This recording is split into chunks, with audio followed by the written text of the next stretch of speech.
Imagine an object capable of uniting two completely opposite worlds, law and crime, hero and villain, the battlefield and the streets of great cities. A weapon so controversial that it was accused of fueling massacres, yet also credited with saving lives in decisive wars. A weapon created to end conflicts quickly, but that ultimately prolonged violence for decades. Its name still echoes today in films, books, and historical accounts, always surrounded by mystery, power, and fear. What makes this weapon so special that it has crossed generations without being forgotten?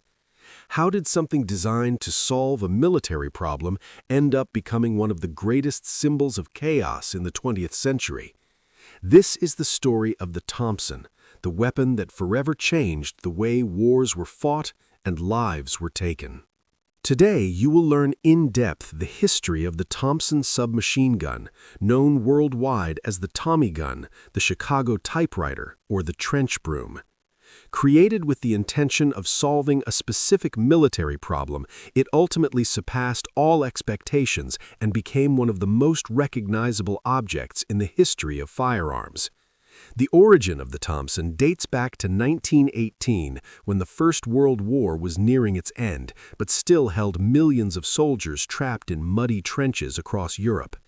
Its creator was Brigadier General John Taliaferro Thompson, a veteran of the United States Army who had spent much of his career working on the development, testing, and standardization of weapons.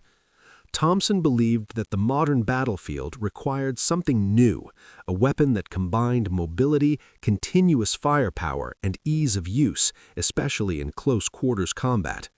In the trenches, soldiers armed with bolt-action rifles faced enormous difficulties in clearing enemy positions, resulting in bloody assaults and extremely high casualties. Thompson's proposal was straightforward: to create a portable automatic weapon capable of delivering a large volume of fire in just a few seconds, breaking enemy resistance before there was time to react.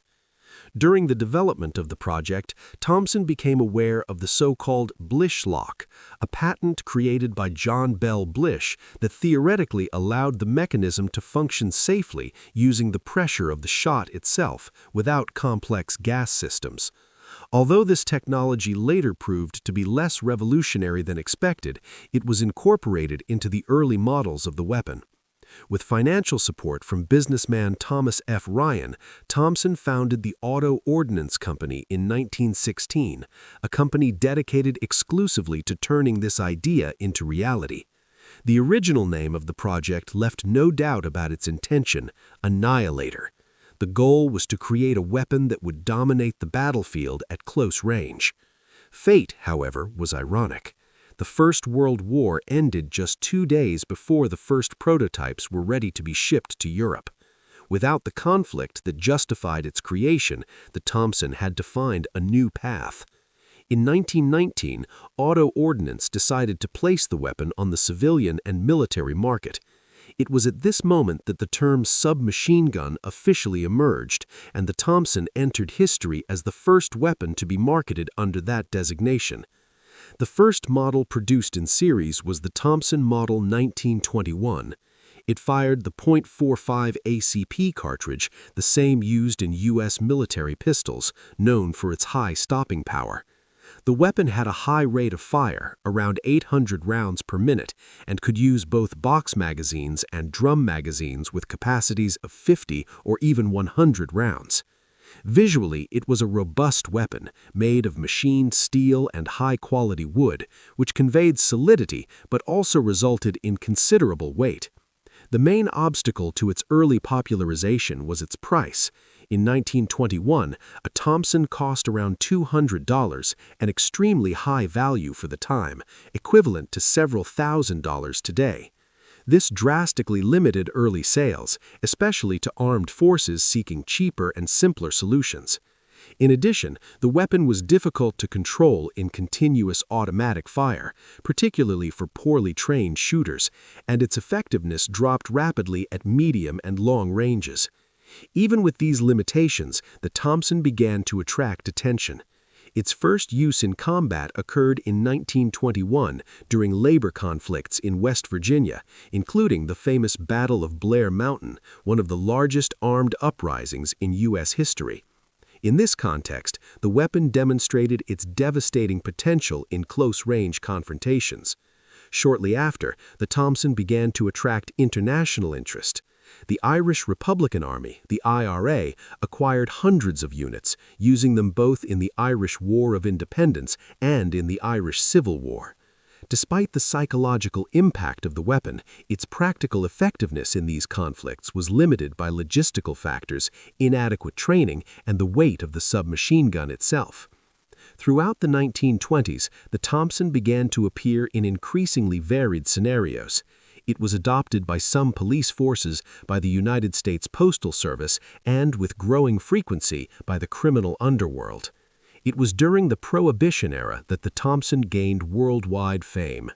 With the ban on alcohol, organized crime expanded rapidly, and gangsters like Al Capone saw the Tommy gun as the ideal tool to impose power and intimidate rivals. The weapon became a constant presence in gang wars, robberies, and executions, being forever associated with events such as the St. Valentine's Day Massacre in 1929. The sensationalist press of the time helped build the myth, calling the Thompson the gun that made the '20s roar. Curiously, the same phenomenon that boosted its criminal fame also led to its adoption by law enforcement. After the Kansas City Massacre in 1933, the FBI began equipping its agents with Thompsons, seeking to confront heavily armed criminals on equal terms. Thus, the weapon became a dual icon, associated with both crime and state repression. As the Second World War approached, perceptions of the Thompson began to change. In 1938, it was officially adopted by the United States Armed Forces. During the conflict, versions adapted to military needs emerged. The M1928A1 retained features such as the Cut's compensator and compatibility with drum magazines, while the M1 and M1A1 models were simplified to facilitate mass production, eliminating complex parts and reducing costs. Altogether, more than 1.5 million units were manufactured during the war. The Thompson was widely used by American troops, British commandos, paratroopers, Rangers, Canadian forces, and various Commonwealth units. In urban combat, assaults on fortified positions, and special operations, the weapon proved extremely effective. Its .45 caliber offered strong stopping power, and its robustness ensured reliable operation even under adverse conditions. However, in theaters like the Pacific, its heavy weight and limited range began to be seen as disadvantages, opening space for lighter weapons with greater ammunition capacity. Even so, the Thompson was present in virtually all major theaters of the war, from Normandy to the jungles of Asia. After the end of the Second World War, the Thompson did not disappear. Large stockpiles were distributed or sold to many countries, and the weapon continued to be used in conflicts around the world. It appeared in the 1948 Arab-Israeli War, the Greek Civil War, the Korean War, the Vietnam War, the Cuban Revolution, and numerous conflicts in Africa, Asia, and Latin America. In Brazil, some units were employed in the fight against banditry during the 1930s, enforcing troops that faced heavily armed groups in the interior. Even with technological advancements and replacement by more modern weapons, the Thompson remained in sporadic use until the late 20th century. Today, the Thompson is considered a true historical relic. Original models from the 1920s are highly valued for collectors, reaching prices of tens of thousands of dollars. One example, supposedly linked to Bonnie and Clyde, sold for more than $100,000 at auction. More than just a firearm, the Thompson became a powerful symbol. It represents the transition to modern automatic combat, the urban violence of the Prohibition era, the battlefields of the Second World War, and the cultural impact of weapons in cinema and media. The Thompson was not merely a tool of war or crime, but a reflection of its time, marked by rapid transformations, intense conflicts, and profound changes in how the world dealt with violence.